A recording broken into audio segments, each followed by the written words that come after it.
Welcome to Paschal's, man. One of the most historic places here in Atlanta, iconic, where Martin Luther King ate dinner here years and years ago, man. It's something that is special to my heart, man. And we're gonna be talking about the history of baseball and some of our experiences. And so let's have some fun at it, man. And hey, the world is yours right now. Appreciate it. Absolutely, man. It's always nice to be up here with a couple of guys I abused on the field, too. I just had to get that out the way because, you know, that's how I am. I'm petty Well, we like used to that, man. Yeah, So, you know, hey. We knew it was coming. Yeah. You know, guys, let's have a conversation, man, about when you were growing up, Marquis. You know, what drove you to love the game of baseball? Starting out with my parents who raised our 15 kids, 8 boys, 7 girls. So we spent a lot of time outside playing baseball, softball, football in the streets. That neighborhood that I grew up in, my little small community in Red Oak, which is about 20 miles from here south, we had a lot of great athletes. I just became good at it, playing against that kind of competition that, you know, we had in our community. And then I got to probably, you know, rec ball. We couldn't afford that back in the day, the 80 bucks that it cost to play. And I had one of my coaches, you know, pick that tab up for me to get me in organized baseball. We didn't have the resources that we can go play on the team with, and we just did what we had to do as far as trying to have fun and enjoy the game. Because I know I grew up playing stickball first. You know, the tennis ball and hitting with the broomstick. You know, that's just the way it was in our alleys, because we grew up in alleys. Yeah. We ain't have. We played strikeout. We had the rubber ball, and we spray painted the strike zone Square, on the yeah. school wall. Yeah. I don't know, I probably threw 300 pitches a day. But that's funny because, you know, when I grew up, we drew the boxes. And I was a good pitcher, not like, you know, I can't say I was like you, Marvin, but that's how I learned how to pitch. Absolutely. Throwing in that box, you know. Yeah. And, you know, you hear Greg Maddux talk about it.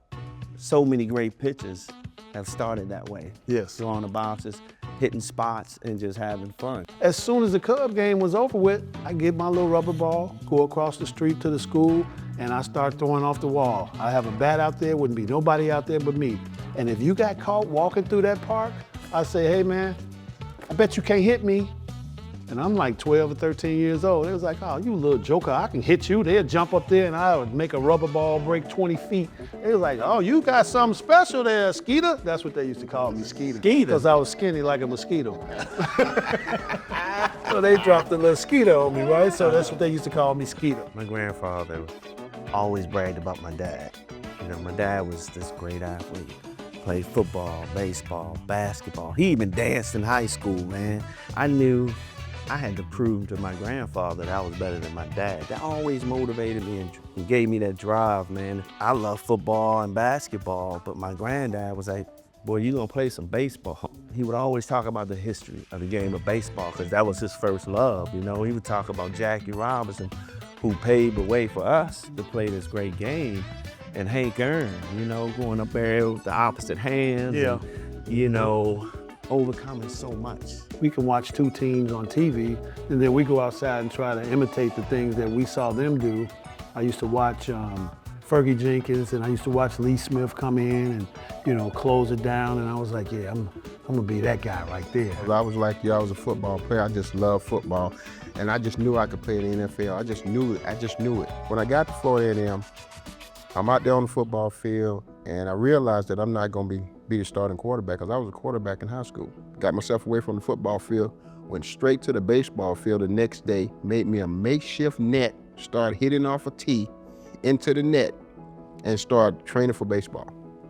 And that's when I fell in love with baseball. I just wanted to pitch in the major leagues. And ended up getting there first year. Jerry Manuel said, son, you're not gonna pitch, go to center field. Mm-hmm. And he just cut you off right there. They just cut me off from pitching because of the speed, because of the arm, the way I ran, you know, played a little defense pretty good. And I think that was a good choice. Oh yeah, it turned out pretty good. I got a chance to play against the Richmond Braves. Dave Justice, Mark Lemke, Ron Gant, all these guys are on that AAA team. You know, I'm sitting there like, man, I'm facing that top prospect, Derek Lilliquist. Mm-hmm. And I'm like, man, they one step away from the big leagues. And when I tell you, I rose to the occasion, almost hit for a cycle. And after that game, and God, I can't remember the scout that came to me for St. Louis. And he said, hey, we want to draft you. And I'm looking at him like, man, I don't even want to play baseball yet. I got to play football season, and I want to play both.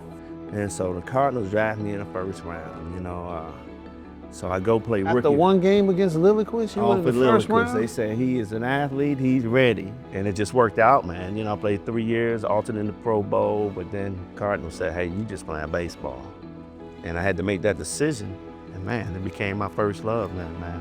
15 years later, a great experience. I felt like I was gonna be a big league pitcher back in the day, because that curveball I was snapping on. Yeah, and man, I thought I was gonna gonna be an outfielder till I started getting that curveball snapped off on me. I'm like, nah, I'm gonna go ahead and snap mine off and get some of these other guys out. So I knew how hard hitting was, and I was tall. I wasn't 6'7" then. I'm 6'7" now. So, you know, I try to utilize that. Oh my gosh. That's the only position I ever wanted to play was pitcher, because you're on the stage in the middle of the field, it's raised up, you're number one, everybody got to look at you. I was always, you know, the guy that wanted to stand out, you know. So I thought everybody else was a supporting actor, and I was the Oscar winner. We see that too.